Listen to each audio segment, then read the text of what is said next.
Hello guys, and welcome back to MS Tech Tutorials, and in today's video I'm going to be showing you guys how to turn on shift lock mode for BloxFruits, and let's get straight into the video.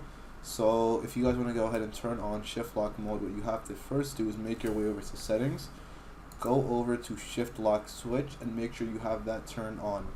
So once you have that turned on, what you want to do is go ahead and click on the shift lock button, and then from there that will allow you, it will have like this arrow icon, and then that will have the shift lock button equipped.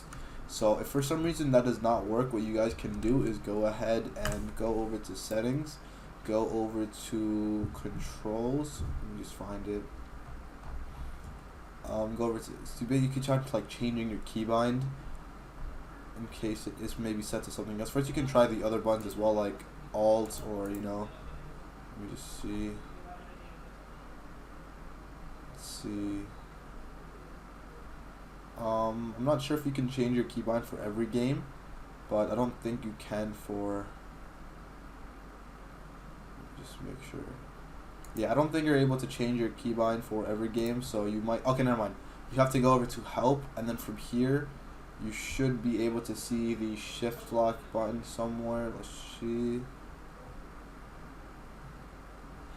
Okay, no, I believe the shift lock button is actually a set button. It's not something you can change, like you're, like you're moving backwards or forwards, etc.